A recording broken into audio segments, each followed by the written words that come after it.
पटना मीना बाजार के 200 दुकानदार परेशान, डिप्टी सीएम से लगाई गुहार। जी हां, पटना के पीरबोहर थाना क्षेत्र स्थित मीना बाजार में करीब 200 दुकानदार इन दिनों गंभीर परेशानी का सामना कर रहे हैं। दुकानदारों का कहना है कि लंबे समय से उनकी समस्याओं का समाधान नहीं हो पा रहा, जिससे उनका रोजगार प्रभावित हो रहा है। इसी को लेकर मीना बाजार के दुकानदारों ने बिहार के डिप्टी सीएम सम्राट चौधरी से गुहार लगाई है। दुकानदारों को उम्मीद है कि सरकार इस मामले में हस्तक्षेप कर जल्द कोई ठोस समाधान निकालेगी। फिलहाल प्रशासन की ओर से कोई आधिकारिक बयान सामने नहीं आया है, लेकिन मामला सामने आने के बाद स्थानीय स्तर पर हलचल तेज हो गई है। मामला क्या है सर? देखिए सर, मामला ये है कि हम यहाँ पे जितने दुकानदार बैठे हुए हैं, बड़े मजबूर होकर के बैठे हुए हैं। पटना मार्केट मीना बाजार दुकानदार एसोसिएशन के तहत आप देख सकते हैं, यहाँ पे बैनर लगा हुआ है। हम सभी दुकानदार पिछले 40 से 50 वर्षों से यहाँ पे अपनी रोजी रोटी चला रहे हैं। तीसरी पीढ़ी चल रही है यहाँ, तीसरी पीढ़ी। हमारे दादाजी, हमारे पिताजी और अब हम लोग काम कर रहे हैं। हम सभी लोग थर्ड जनरेशन यहाँ पे। हमें पिछले 6 महीने से काफी दबाव बनाया जा रहा है कि हम लोग अपनी दुकानों को खाली कर दें। क्यों खाली करें भाई? खाली इसलिए करें कि अब आप लोग को हम अपना नहीं मानते हैं किराएदार, आप लोग यहां से निकलिए। हम लोगों ने पूछा क्यों, तो हम लोग बेच रहे हैं संपत्ति। तो इस संपत्ति आप बिहार सरकार की कैसे बेच सकते हैं? ये संपत्ति बिहार सरकार की है, बिहार सरकार की संपत्ति है ये, जिसका मामला अभी माननीय उच्च न्यायालय में विचाराधीन है।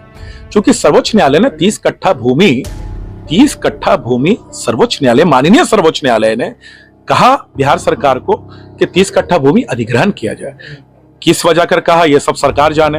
हम लोग भाई व्यापारी लोग हैं, हम लोग को इस पढ़ना ही नहीं है। हमें किराया देना है या तो सरकार को या जिसकी भूमि है उसको। हम लोग आज भी किराया इन लोग को दे रहे हैं। और ये सरकार की जमीन है तो आप किराया उनको क्यों दे रहे हैं? बहुत आपका वाजिब सवाल है। एक्चुअली किराया जबरन दिया जा रहा है। सरकार ने हम लोगों को, हम लोग इमाम परिवार को किराया दे रहे हैं। डिफरेंट लोग हैं उसमें, उन लोगों को हम लोग किराया दे रहे हैं। मैं आपको बता दूं कि हम लोग का सरकारी रसीद भी कटा हुआ है। सरकार ने भी किराया लिया है, जिसकी प्रति मैं आपको दिखला दूं। ये प्रति देख लीजिए, ये आप यहाँ पे देखेंगे, ये बिहार सरकार का रसीद कटा हुआ है। सारे दुकानदारों के पास ये रसीद है। बिहार सरकार ने हमें अपना किरदार मान लिया।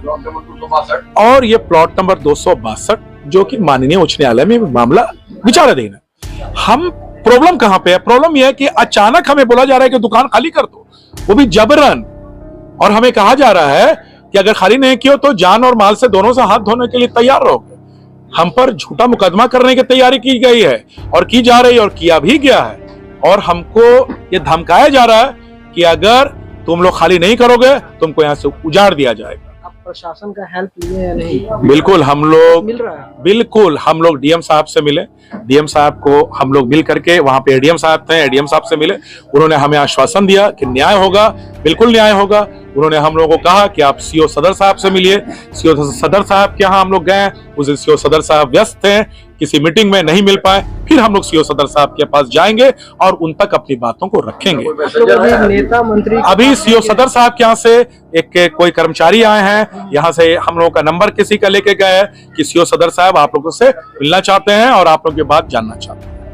हम लोग चाहते हैं कि हम लोगों के साथ न्याय हो। हम लोगों पर जो जबरन धमकाने का, ये जो डराने का जो प्रक्रिया चल रही है, उससे हमें निजात मिले, उसे निजात मिले। हम व्यापारी वर्ग हैं, हम ये केस मुकदमा और ये डराना धमकाना ये हम लोग नहीं चाहते हैं। हम सुरक्षा चाहते हैं और हमें यकीन है, विश्वास है कि श्री नीतीश कुमार के सरकार में हमको बिल्कुल सुरक्षा मिलेगी। श्री सम्राट चौधरी की सरकार में हमें जरूर सुरक्षा मिलेगी। हमें विश्वास है हमारे मंत्री श्री सम्राट चौधरी सर पर, हमारे मंत्री श्री विजय सिन्हा सर पर और हमारे प्यारे मुख्यमंत्री श्री नीतीश कुमार सर पर कि, और हमें गवर्नर बिहार श्री आरिफ अब्दुल्ला सर पर भी पूर्ण विश्वास है कि हम 200 परिवारों की सुरक्षा की जाएगी और सुरक्षा मिलेगी। हमें डीएम सर पर, एसएसपी सर पर, पूरे जिला प्रशासन पर, एसएचओ सर पर पूरा विश्वास है कि वो हमारी सुरक्षा जरूर करेंगे और हमें पूरी मदद करेंगे। हमें पूरा विश्वास है। आपके माध्यम से हम अपील करना चाहते हैं जिला प्रशासन से, बिहार सरकार से कि हमें न्याय मिले। हम 200 परिवारों का सवाल है, 200 परिवारों का सवाल है। कितने दुकान? यहाँ पे 200 दुकानदार हैं। 200 दुकानदार, अगर आप समझ लें किसी परिवार में 8 लोग, किसी में 10 लोग, किसी में 5 लोग, किसी में 6 लोग, सब की रोजी रोटी चल रही है यहाँ पे, और तीसरी पीढ़ी काम कर रही है यहाँ पे। और हमें कहा जा रहा है जबरन दुकान खाली करो, और गुंडों का, माफियाओं का आप यहाँ पर दबाव बना रहे हैं। कैसे काम चलेगा? क्या करें हम लोग?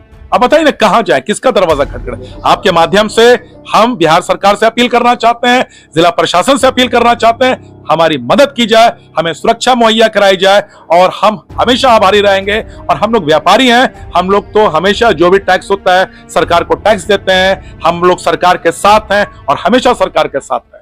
अगर आपको प्रशासन नहीं मिलेगा तो आप लोग रोड पे उतरेंगे क्या? देखिए, हमें यकीन है, हमें इतना यकीन है कि हमें प्रशासन जरूर मदद करेगी। हमें प्रशासन पर पूरा विश्वास है। हमें जिला प्रशासन पर और बिहार सरकार पर इतना यकीन है कि हम बता नहीं सकते हैं। हमें यकीन है कि जब ये क्लिप सरकार देखेगी, प्रशासन देखेगा, हमारी मदद जरूर करेगा।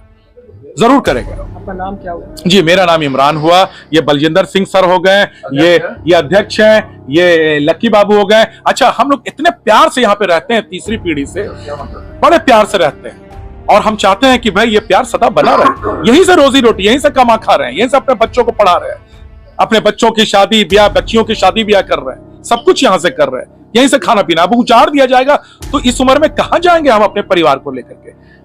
क्या करेंगे? कहां जाएंगे? आप ही बताइए ना, कहां जाएंगे? तो हम निवेदन करते हैं जिला प्रशासन से और बिहार सरकार से कि हम तमाम दुकानदार, देखिए, अपना काम काज छोड़ करके यहाँ पे बैठे हैं, या हमारी मदद की जाए। हम ये गुहार लगाते हैं, और हमें आशा है और हमें यकीन है कि सरकार हमारी मदद जरूर करेगी। धन्यवाद। जी, हम लोग यहाँ पे तीसरी पीढ़ी है। हमारी दुकान को करीबन 55-60 साल होने जा रहा है, और हम लोगों ने, मेरे दादा ने जिस समय ये दुकान ली थी उस समय मोटा पैसा 2 लाख 2.5 लाख पगड़ी, एज अ पगड़ी उस समय चलता था, वो दिया गया, और आज बोला जाता है कि वो खाड़ के फेंक देंगे। वैसे लोगों के साथ हम लोगों को सामना करना पड़ता है, जिनको ना जानते ना कुछ नहीं, आकर के हम लोगों को धमकी देते हैं, इंडिविजुअली लोगों को बुला करके उनको परेशान करते हैं, और बहुत बुरा हो रहा है हम लोग के साथ, और झूठा मुकदमे में फंसाने के लिए करते हैं। हम लोग, सिंपली बात है कि अगर दुकानदार, हम लोग यहाँ पे रोज दुकान खोलते हैं, रात को घर जाते हैं, अपने बच्चों का तालीम यहीं से सब कुछ पूरी होती है, ये दुकान नहीं रहेगी। भाई साहब ने बताया कि जैसे हमारे 200 लोगों का यहाँ से रोजगार चल रहा है, असल में 200 लोगों का रोजगार नहीं चल रहा है। हम सारे दुकानदार के अंदर में किसी के यहाँ 5 स्टाफ, किसी के यहाँ 4 स्टाफ, किसी के यहाँ 2 स्टाफ, आप मान के चले कि जो सरकार बोलती है कि रोजगार देंगे, आज हमारी दुकान बंद होएगी तो वो रोजगार, वो लोग कहाँ जाएंगे? रोड पे ही जाएंगे ना। जब दुकानदार रोड पे जाएंगे तो वो बच्चे कहाँ जाएंगे जो हम लोग के अंतर्गत काम करते हैं? हजारों लोग बेरोजगार हो जाएंगे। आप क्या चाहते हैं? सर, हम सरकार से तो एक ही अपील करेंगे कि जो है दूध का दूध, पानी का पानी हो। जो है, हम लोग ये जान रहे हैं कि ये बिहार सरकार की भूमि है, किस तरीके से यहाँ की चीजों को बदला गया है, कुछ चीजों को दबाया गया है, उसको उजागर किया जाए और हमें इंसाफ मिले। क्या नाम हुआ? मेरा नाम लक्की सिंह है।